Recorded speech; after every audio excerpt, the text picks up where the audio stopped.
I thought I'd start off by sort of saying, or asking how you two first met, as in the sort of the very first meeting, because obviously you're now running the company, but you've worked separately before, and presumably, I think, Lisa, were you with BHP before Hamish? Yeah, so I'm a very long time, so I'm 25 years. So Yeah. Hamish, I'm the veteran, Yeah. and Hamish is the new boy.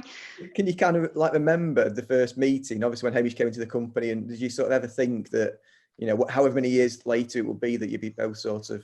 No, it's probably an interesting question, and Hamish actually won't know the answer to this. So here we go. This is the big reveal. Yeah.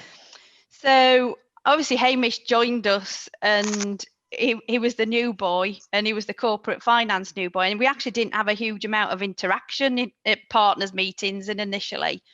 And then we did some training about mentoring and giving feedback. And what we had to do, there was about 6 of us, I think, Hamish, in the room, wasn't there? 6 partners. And we had this horrendous exercise where you took a Post-it note and you had to write down 3 bits of feedback, either positive or negative, not to use the word negative, but constructive. And then you had to go around the room and sit in front of them and tell them what you thought. And my first person that had to do it with was Hamish, and I felt sick. And I don't know whether you remember, Hamish, and I said, right, you make me feel like I'm not very good. And I didn't mean it as in you make me feel like I'm not very good. What I said was, you're so clever at what you do, I question whether I'm any good. And I think that was really the first time where we both realised that we were quite different attributes. But then you joined Ops Board, and we worked really well together from Ops Board perspective. And we had some challenges in a particular Ops Board meeting. I remember Hamish coming into my room after to say, look, this, what do you think about this? I think we need to do this, this and this. And I thought over, and we knew that we'd got a succession challenge to deal with John's succession. And I went home that night, and I think it was both of us the same day after said, oh, we could do this together. How about we do this together? And that is how it happened. Yeah, it's interesting, because I think from the outside, a lot of people would have thought, oh, well, was there some kind of Sheffield Leeds power battle going on, and this, that, the next thing, and was it a way of appeasing 2 people? And nothing could be further from the truth. It was a complete opposite, whereby we both went, you know what, I wouldn't want to do this job on my own, but doing it together, that could work really well. And actually, I'd enjoy it. And that was how we got to where we did. The succession, was it always that you two, or one of you two, was going to succeed? Or was it almost people were having to kind of put a plan together, and you two, your two's plan was the best one, and here we are? We always tell clients to do plans properly, and we didn't really. We sort of not made it up as we went along, but we, as an Ops Board, we'd done a lot of this stuff already, supporting John in his role, and our heads of service line. But no, it was not a plan. And that was my other big question I was kind of thinking. I was thinking, independently, you both, I think, said to me that you'd never advise companies to have a joint MDs or joint managing partners or whatever. So how did you go against that advice then? How did you, obviously it's working, but how did you sort of overcome that hurdle that this was actually the best route forward? I think in coming up with the plan in the first place, we probably both went about it in a similar way, which was you're aware that that's the obvious challenge you're going to get. So you actually run through all those items and go, why do I think this is better than it being an individual? And when you work through it step by step, it just all made sense in terms of, how big the role was, the fact that we've got, we've got the same value set, which has been so important, particularly in the last sort of 6-9 months, whereby, it's the amount of meetings we'll do together, and we won't have chatted in advance, and one of us will just come off and say, this is how I think it should be, and we'll just end up laughing because it's exactly the same decision that we'd have both made, because we're both approaching it from that same perspective. But then on other areas, Lisa's got a totally different view on something to me. Not that I don't agree with her view, but she'll see things differently, and vice versa, and that's been a real strength as well for the pair of us. So it's you know, I think COVID's helped massively, because it's broken down that barrier of, oh well, if I'm based in the south of the region, I'll go to Lisa, and if I'm based in the north, I'll go to Hamish. People genuinely just go to whoever they can get hold of the easiest. And the amount of time you'll get a missed call and someone will go, oh yeah, I just phoned Lisa, Lisa's giving me an answer, or vice versa. Shows you that they now don't, you know what, if there's a decision where we need to have a chat, we'll cover that bit off. They don't need to. I think that was one of the things that the partner group asked us was, what if you're going to make a decision and you disagree? And we've had some of those, but we've worked it through, and it's not been decisions where we've got to the very end of it. We've made a decision and one of us thinks that the other one was wrong. We just work it through and talk through the different perspectives. And I think we've made better decisions as a result of doing it that way. Without giving away too many sort of state secrets, what are the values that you just kind of talked about there, and the ones that you obviously share? Fairness is the number one thing. Fairness, honesty and fairness. We had our staff conference yesterday, and you know, we did it virtually for the first time ever, which was a bit odd. But throughout the whole of it, and throughout the whole of COVID, we've just been very honest and open with the team. Obviously, some of those messages have not been particularly nice or positive, but we've been honest and open with them, and that's gone down really well. And fairness, we make decisions, and you stand back and think, right, will that person think that's fair? And if you can answer yes, you've made the right decision. And is that in terms of HR matters, or is that how you advise your partners and managers to deal with every decision that they have to make throughout the company? Every decision, yeah, absolutely everything. You know, to us, I think we both, you know, struggle with any decision that's taken whereby if you step back, you go, why? You know, it's asking what, you know, why is that decision being made? And if you can't explain it, you've probably not made the right decision. You might hate what the decision we've made, but we should be able to sit down with you and talk you through the process that was behind it. Yeah. How sort of often do you, might sound a daft question because you work together all the time, but how often do you kind of get together to work on things, or are you just touching base on various matters? I suppose what I mean by that is that is the north and the south, and there's different parts of the business that you'll specialise in. But do you find your paths don't actually cross quite often in day-to-day business, and you almost have to kind of pick up the phone or jump on a Zoom call or whatever to sort of update the other one? It's just constant, isn't it? Yeah, it is. It is. I mean, I apologise to Hamish's wife in January, our annual dinner, to say I'm ever so sorry that I call him all the time. But yeah, throughout the day, where there'd be a Teams message, a text message, then we'll jump on a call, it'll be 5 minutes here, and then there'll be other things which are far more in depth. But yeah, that's been the beauty of it, is you've always got somebody else who understands you know, everything that's going on, to be able to bounce things off. And you know, we're no different to anyone else. We'll have days when we're having great days, and we'll have days when we're having bad days, and having somebody else there who can pick us up, we're in a really fortunate position, because most leaders of businesses, when they're having a tough day, you know, they've got to pick themselves up, or they go home with a load of baggage that they take home with them for the evening. Whereas hopefully we'll do that inevitably to an extent, but I think we do it a lot less. Certainly I I bore my wife a lot less than I would do if I didn't have Lisa to bore before I spoke to her. Likewise, I mean, I'm married to an accountant, and you can imagine the conversation when I get home. But I think if you asked him, I think there's been less of that. Although my kids are like now, oh, here he is again. Hamish is here. What? It's Hamish again. Do you think everybody else at BHP knew this would happen in the fact that you would work in this way, or do you think they've just gradually understood that they can't have a conversation with one of you without knowing that the other one will also kind of know as well? So they might say, I've said something to Hamish, and Lisa, you might say, yeah, I know, we've already spoke about that. Is that something that they would have expected from day one, or it's just 3 months, 6 months down the line? It's like, actually, these two are kind of, they read each other's minds in some ways. Yeah, I think it's got better. I think we wouldn't be in that position, because that does happen, if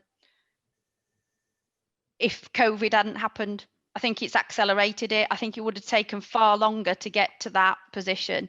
And I think the other thing is it's helped with John as well. So John has been able to step back, because from day one of this COVID situation, we took the reins pretty quickly. We had no choice. You're faced with what does the world look like, and that was before we knew that there'd be support from the government. So flying into crisis management, we hadn't got time to consult a load of people. We just made decisions, and that meant that John was able to step out of that for us to genuinely take the reins, and people have now they will revert back to us, and they have done from March, really. Yeah. What's the world looking like from your perspectives at the moment then? Is it say like from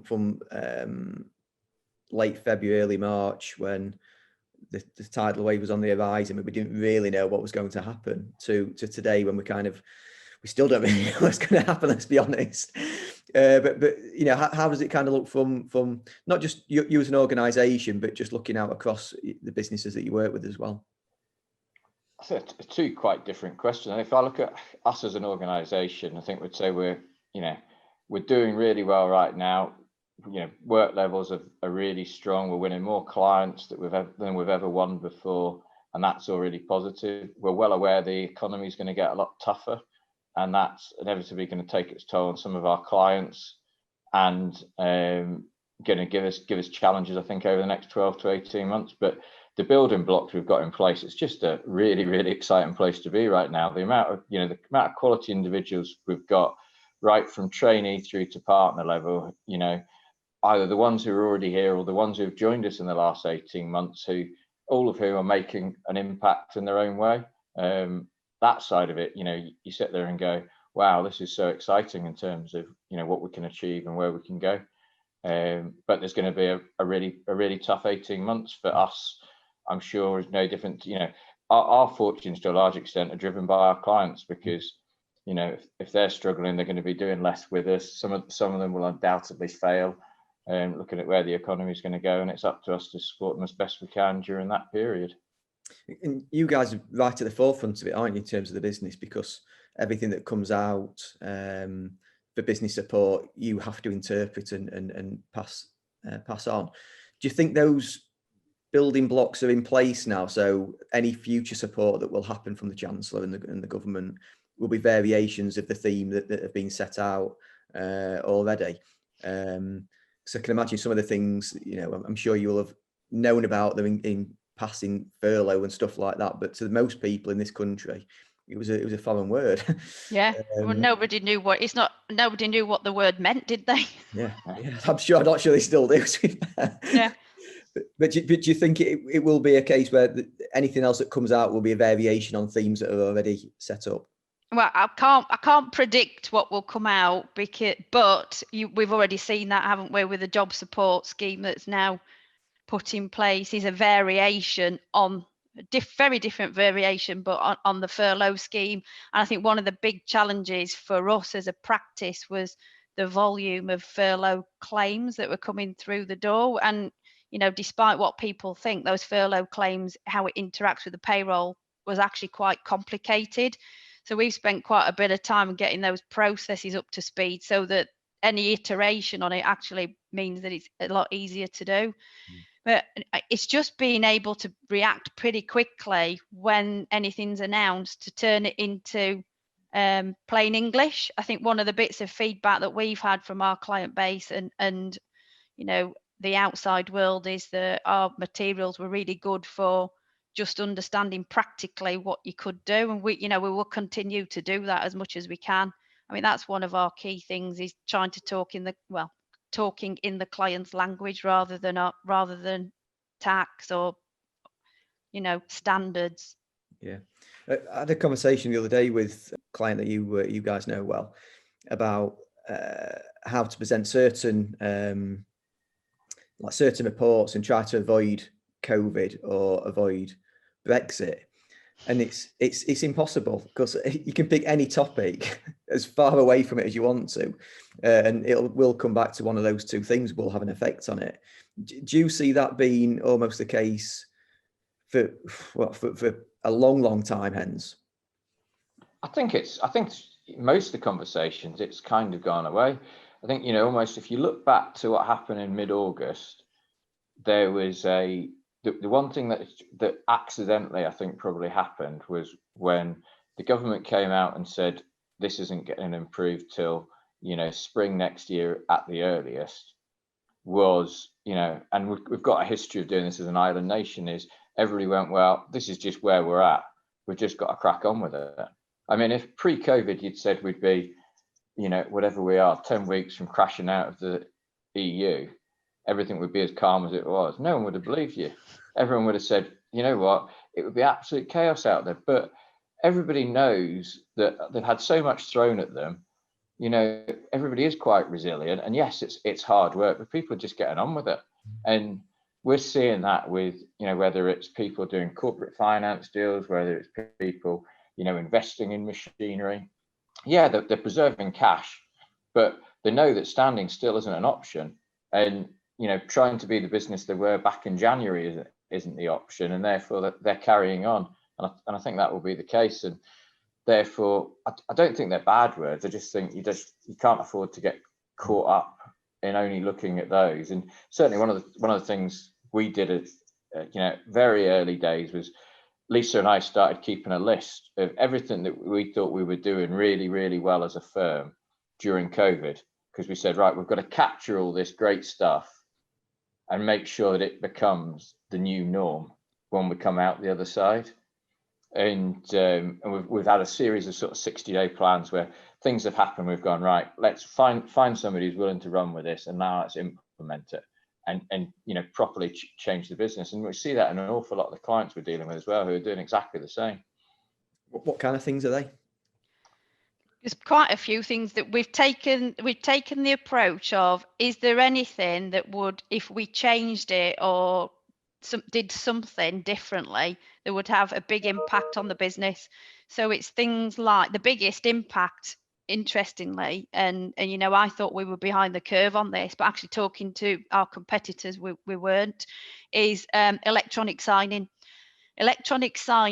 on a Adobe Sign, and filing of accounts electronically from an audit perspective as well, because if without it we wouldn't have struggled, because we could have still got around it, but it's just made life so much easier for the team and for the client base as well.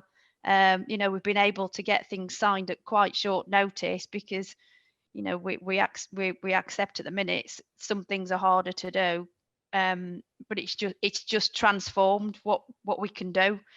And it's also allowed us to reshape some of the functions of the team here, of what they're doing, do more interesting stuff, because technology's helped us replace some of that work that was previously there. So that was a biggie, a real biggie. And I think meetings is another big one, Richard, whereby we would have historically done what most businesses would have done. We would have had a relatively consistent board meeting every 4 or 5 weeks with set points on the agenda. And when we went into March, we ended up having to have those daily for a period of time, and then they moved less frequently. But what we've kept is we're now doing those every 2 weeks. And we're also using the Teams channel to make decisions, so that if there's a minor, we shouldn't be waiting for a decision to be taken for 2 weeks. If it's something we can all give a thumbs up to on Teams, then let's as a board give it a thumbs up and let whoever it is crack on with it, not delay it by 5 weeks, because you know what, we need to get board approval for it. And there's been various bits and pieces like that really that we've brought. And Teams from a telecoms point of view is another biggie, whereby we've got everybody to actually really use the technology and make the most out of it. And having done that, we've then taken this next stage further, whereby everybody will be on that system, because we don't want people going back in and using handsets. They're still all going to have direct dials. They're still going to have a landline, but they'll be contactable wherever they are on whatever device. And that'll give our clients a better service, but it'll also improve the communication amongst all the teams, so that they will just jump on a video call like this if they're sat in 3 offices, because they've all got a headset and they're all used to using Teams. Yeah. So. You mentioned something earlier about this has accelerated everything, and I was chatting to Chris Atkinson the other day about BHP Prosper and the cloud accounting, and it's a theme that I've kind of picked up with working with you about the always looking ahead to various things. Now, obviously, you couldn't have predicted what's happened. You couldn't have a global pandemic. But do you think some of these decisions that have been made 18 months ago, 2 years ago, maybe even longer, are actually bearing fruit, and would have bared fruit further down the line, but it's obviously come a little bit quicker, which kind of shows the direction that you guys were heading anyway? I mean, our IT guys are always adamant. They've stood up every year at our strategy presentation and said the strategy for our IT, i.e. BHP's IT, is cloud. And I mean, I knew what cloud was. I think I'm up there with knowledge, but it really hit home to me that was exactly the right strategy, because some of the stuff, the systems that we're on, we struggle with now that's not on the cloud. And that's not because we've invested in it, it's because it's rare to have something out there that's cloud based on some of our platforms. So that investment made it far easier to transition 360 people to their home desk bedroom within 2 weeks. It really did. So yeah, investment in those, forward looking is critical, and we are continue constantly to forward look. We don't want to be the first person adopting something, but we don't want to be the last. So yeah, we do look to the future. And that's obviously critical for the internal workings of BHP. How's that? How is that reflected, I suppose, with your clients as well? Because they would imagine pick up the phone to you and they want the answer. They don't want to be told, "I'll get back to you in a week or so." Are you ahead of your competitors, and you're quicker and slicker to give them the answers? I don't think that is sort of helped by technology, but that also comes back to the ethos of giving great client service and us being accessible, and then being able to get hold of us, and we're returning calls quickly, which helps if we've got teams in place. But I do think those clients that were on cloud-based platforms, it was easier to have some of those discussions, particularly around cash management and forecasting, if they were on cloud-based, so that we can look at the same data as them rather than on a desktop somewhere. So yeah, I would think that lots of business, well, I know that there are lots of businesses out there are really considering what does the future look like, from our accounting system perspective, because cloud really is the way forward for numerous reasons. Just going back a little bit to what we talked about at the beginning with how you guys manage the firm, have you changed your mind about your original point about you shouldn't have 2 people at the top, or is there an organization structure that you would say actually you should follow the way that we've done it, because you have multiple sites or multiple offices, and so it makes sense to do it this way? Or is it just the personalities that's involved, that you might look at an organization and say, well, you two would be ideal to be managing partners because you've both got the same skill sets and similar ages, experience, that kind of thing. But I've never seen you chat to each other ever. so how's it how's that going to work? Is it very much a kind of a case by case basis that the way that you do it works, or can it be implemented in other organisations? I think one of the things that I said throughout this is, and we kept saying, is thank God that there is two of us, because, you know, very often you hear the phrase that it's a really lonely place running a business, and it really is. And if I hadn't have had somebody to bounce things off and, you know, shoulder that responsibility, I think I would have really struggled to do it on my own. And I would recommend, you know, if you've got the opportunity to share it with somebody, why would you? Two brains and two perspectives, I think, are far better than one. And interestingly, one of our Creston member firms have just gone down exactly the same route and asked us in advance and got some feedback from us as to how it worked. And they've done exactly the same. The only bit I'd add to that is I think that I think you've got to have the same value set. Mm. If you don't have the same value set, I think it would be a recipe for disaster in terms of that. It's been brilliant, and it's what it's also enabled us to do. I mean, we're talking about the sort of tough time that everyone's gone through, but I think also, you know, when we're looking forward and we're looking, you know, what's going to happen now the next 3 years, it's great because they'll both be different projects. We'll have a chat about the project, we'll agree the strategy, and then one of us will go off and go, right, I'll lead on that. And, you know, in simple terms, it means we can roll out probably twice as much as we could do if everything was coming back to one of us. Yeah. And, you know, and again, we're chatting the background about, what about this? We've hit a stumbling block here. Think, what about that? That all happens without anybody else really seeing it. And so it doesn't slow anything down, and it just appears seamless to everybody else. So I'm sure you've not had any sort of major arguments or disagreements, and I don't want to reopen any wounds, but is there any we were so hoping you wouldn't ask this. It's more kind of a case study example, I suppose, of a time where you have disagreed and how you've kind of got over it. As I said, I don't want to kind of I don't think we have. We haven't, no, genuinely haven't. We've had we've got different views. Yeah. So there's been no sort of profound kind of black and white type. I definitely want this. I definitely want that. No. Yeah. I'm sure we might come to that point. Yeah. It might be the colour of Hamish's shirt that I don't like. We've both got quite a similar approach, which is just to chat through and understand the other person's logic.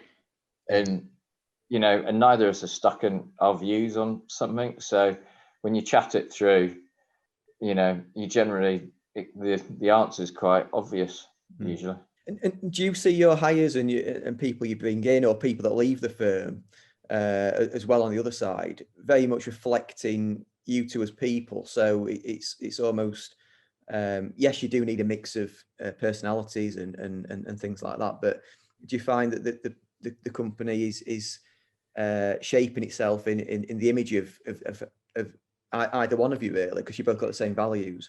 I think it's you know, it's a work in progress because it's different, because it's different of how we're doing things. But I think it's that open and honesty, and I think people are becoming far more open and honest with each other, and that teamwork. This has enabled us to, you know, Sheffield people work with Leeds, Clackeaton people, and I think it's more of that sharing and genuinely being a regional firm rather than 5 offices in 5 different locations. And what you can see really loud and clear. So we'll do a sort of every 4 weeks or so, we'll do a webinar to the entire firm to give them a quick update for sort of 20 minutes, half an hour on what's going on. And we have a Q&A at the end of that. And we're at times where we'll get an absolute load of questions at us, and they'll ask us some really awkward ones. And we both love it, because even though it puts you right on the spot, it shows that we're getting that culture piece right, because people feel they can ask us anything. And they know we won't duck it. They know we're, you know, if it's a tough question, it's a tough question. It's probably a really fair question, and there's probably half the people on that webinar who actually want an answer to it. So why should we not answer it, really? So does it feel like you have no office now? Does it, you know, does it almost like feel like you've got no Clackeaton and Sheffield, and that you all just are one? Yeah, definitely. I mean, we had two partners join us in lockdown. And that actually was you'd think that would be an absolute nightmare because they're not with the team and they're not physically present, but actually it's been far better than if they had have been here physically, because it's meant that they've got stuck into projects that are firm wide, supported the rest of the teams in different locations. So no, I think you're right. It feels like one, and it's not felt like this previously because we'd got M1s, you look back and you think, why did we have the situation where we drive everywhere? Because we've had teams for 18 months. Why did we do it that way? Yeah. But yeah, it feels far more like one. I suppose 6 weeks ago, this question might have been slightly different in the fact that the world seemed to be coming back to some kind of normality towards the back of end of August or the summer. But what is the current state of play in terms of returning into offices, or are you beginning to almost like formalise a plan where it's moving further and further off the table, or do you still want to kind of get back in? No, I mean, throughout this, the number one thing that we've had is always to make sure that the team stays safe. And we continue that. So, we've adapted the buildings. But the thing we're really mindful of is well-being, and again, that's been critical from day one to make sure that we consider that and take that into account. So we have got the offices open, and when the announcement came out, or whenever it was 2 weeks ago, where it felt like they wanted us to pull back, we left our plans as they were, because the buildings are COVID safe.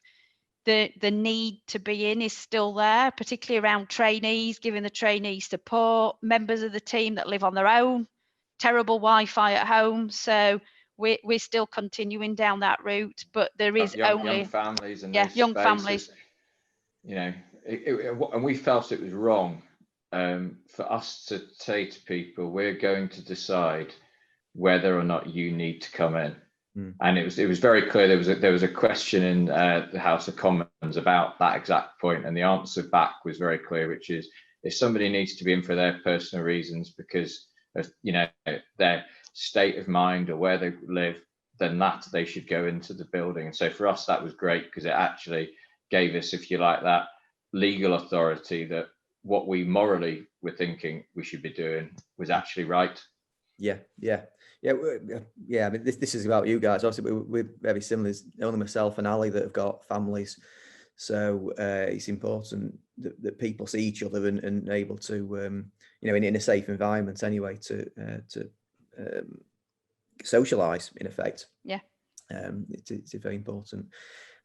I think we're kind of past the point now where we probably when we chatted during the summer, where it's like, well, when this is all finished and we can go back to what we're kind of doing, because I think we're kind of past that. We know it's going to be around for a while, and we have to accept it. So your plans for BHP, has that altered from, say, February in terms of how you want to grow, or are your plans now structured around, well, this is just what it is, this is where we are, there's nothing to stop us doing what we wanted to do anyway, we've come through that, we're coming through this, but actually we can also do this now because we realise we've got strength in these areas. We can actually expand on what we thought about and drop those other bits that seem a bit parochial that we used to do in the sort of the local offices, and we can actually grow in a different way. Have you had to sort of rethink the plans, or are they still very much no, we'll get to where we wanted to be when we sat down a year ago? Accelerated more than anything. So we've had a big process going on around our payroll team and helping get that business in a place where we can scale it quite aggressively, because we think there's a huge opportunity there. And the same with the, what Lisa was talking about earlier with the sort of outsourced finance function and cloud accounting side of things. We've just signed off a new 3-year growth plan for that.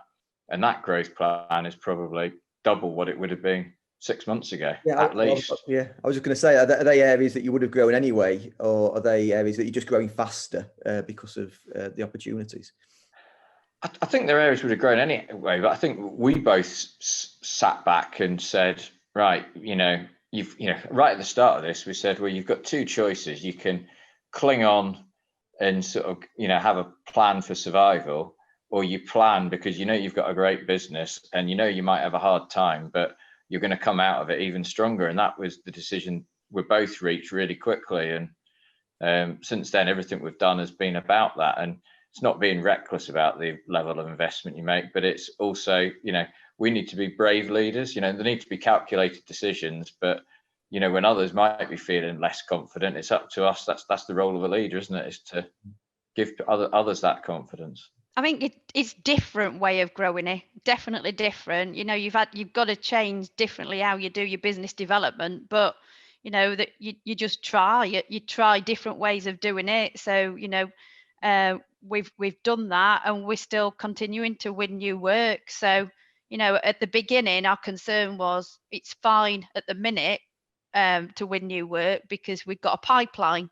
What about the pipeline for the future in the next 12, 18 months? Well, actually, right now, we're in a really good position and we are still getting opportunities to work. You just got to think differently. You can't go, we can't go to a pub at the minute, but you can do this and have a glass of wine next to you. Yeah. And the business that you're winning, is it in areas that you would have been winning it 18 months ago, or is it in the same sort of area that the wins are coming? Is anything noticeable, I suppose, over the last 6 months with the sort of businesses that are walking through your door? I mean, the audit's probably the obvious side to pick up, isn't it, Lisa? Yeah, I mean, the audit market, I don't want to bore you with the detail of all the reviews that are taking place around the audit market. The audit market is a challenging place to be in. And what we're seeing is that the Big Four are obviously focusing their market in certain areas, which means that some of the client base that they're not no longer wanting to act for, but where they're focusing means that some of their clients are wanting a home, which are right up our street. We can deliver to that type of client, SMEs. It's our bread and butter. It's our sweet spot. It's what we're brilliant at. So we're getting quite a few opportunities to pitch for some really good clients that we'd love to act for. So the audit market is definitely one in which we are seeing growth. And I think the other massively pleasing bit for the pair of us are where we get the chance to have that conversation, the success rate of converting them once they do understand how we're going to approach it, the quality and the depth of people we've got within the teams means that we go to every pitch expecting to win it right now, which is a brilliant. If you told us that 3 years ago that would be the case, we'd never have done it. But I can't understand why somebody who's an SME wouldn't want to use us. We've got such a brilliant team. It's just And this is another one really of what you said earlier, Richard, about the investment that you made 2-3 years ago. Is it paying off? This is an area in which it was a bit of a red or black situation of spending a lot of money investing in our data analytics function, and it's paid off because we can deliver stuff that larger firms can as well. And actually it's also been a godsend to help with remote working. So we've got we can do full remote end-to-end audit and sign it off without having to go on site. So that's been massive. Yeah, good stuff. We've just won a bit of work down in Kent, which is for a fully remote audit on the back of that. Really? Yeah. Okay. Yeah. Is that the furthest afield client? So you can't get much further south. I think we've got one in Scotland as well, haven't we? Which was also on the back of this. Yeah, excellent. And does that whet the appetite then to I suppose keep expanding in that way that traditionally you would have been Yorkshire, North Derbyshire focused, but if you're winning business in Kent and in Scotland, does that make you think, well, we can pitch for anything? There's no limit to who we can work with. I think you can for certain parts of the business, but there's nothing finer than being able to sit with a client to advise properly, chew the fat, in a room, and therefore I still think location wise, for us to service those sorts of clients, you need to be close by so you can drive to them. Yeah. I suppose just as a kind of a roundup question, is there anything else that either you want to kind of talk about or get on the record in terms of how you work together or how the business is going? I mean, we've covered quite a lot over the last 45 minutes or so. I think it just goes back to the point Lisa made earlier, which is if anyone is thinking of doing this, we'd always be really happy to have a chat to them about how it's worked for us, really, because it's helped us both enormously. So if we can do the same for somebody else, then very happy to do that, really. So